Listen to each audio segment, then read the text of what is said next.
Hi friends, welcome back to my channel. ఈరోజు నల్లేరు పచ్చడి ఎలా చేయాలో చూద్దాం. దానికి కావాల్సిన పదార్థాలు: నల్లేరు మనకు పల్లెల్లో దొరుకుతుంది. నల్లేరు కొన్ని టౌన్లో సిటీస్లో కూడా నల్లేరుని తెచ్చి అమ్ముతూ ఉంటారు. ఆ నల్లేరుని తీసుకొని చిన్న ముక్కలుగా కట్ చేసుకోవాలా. ఇక్కడ ఈ మొదలు ఉంది కదా, ఈ గెనుపులు అంటారు. ఈ గెనుపుల్ని ఇక్కడ ఉండే గెనుపుల్నంతా కట్ చేసుకోవాలా. కట్ చేసుకున్నప్పుడు చిన్న ముక్కలు కట్ చేసుకోవాలా. కట్ చేసుకున్నప్పుడు ఈ విధంగా నారు వస్తుంది. ఆ నారుని కూడా తీసేయాలా. లేతవి అయితే చాలా బాగుంటుంది. ఈ విధంగా చూడండి, లేతవి ఇట్లాంటివి లేతవి దొరికితే కూడా చాలా బాగుంటుంది. తెచ్చుకొని ఈ విధంగా కట్ చేసుకొని పెట్టుకోవాలా.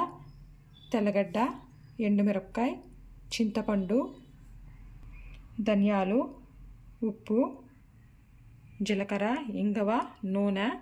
ఇప్పుడు ఎలా చేయాలో చూద్దాం. స్టవ్ వెలిగించి బాండలి పెట్టుకోవాలా.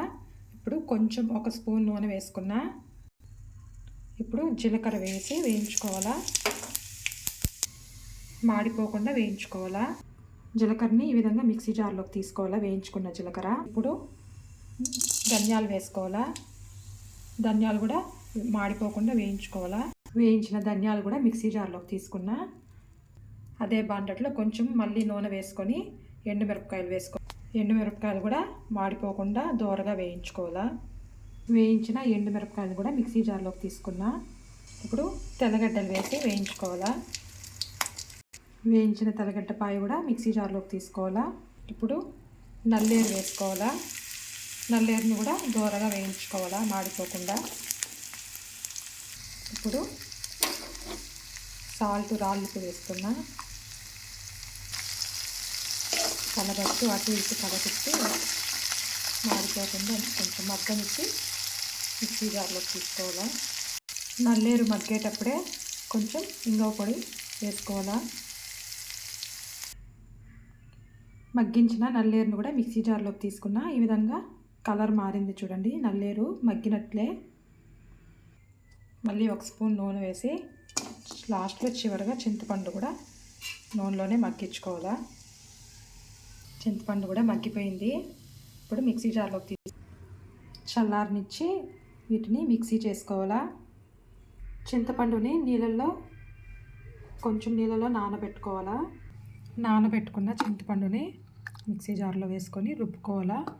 నిల్వ ఉండాలంటే నీళ్ళు వేయకుండా రుబ్బుకోవాలా. కొంచెం నీళ్లు వేసుకోవచ్చు.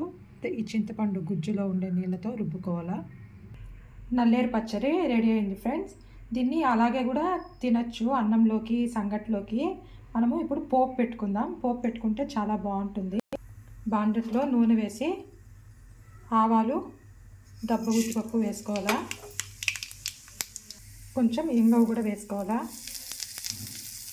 పోపులో పచ్చడి వేసి, రుబ్బుకున్న పచ్చడి వేసి ఒకసారి కలబెట్టి దించేయాలా. ఒక గిన్నెలోకి తీసుకుందాం. నల్లేరు పచ్చడి రెడీ అయింది ఫ్రెండ్స్. వేడి అన్నంలోకి నెయ్యి వేసుకొని తింటే చాలా బాగుంటుంది ఫ్రెండ్స్. సంగట్లోకి కూడా చాలా బాగుంటుంది. మీరు ట్రై చేయండి ఫ్రెండ్స్. ఎలా ఉందో నాకు కామెంట్స్లో చెప్పండి.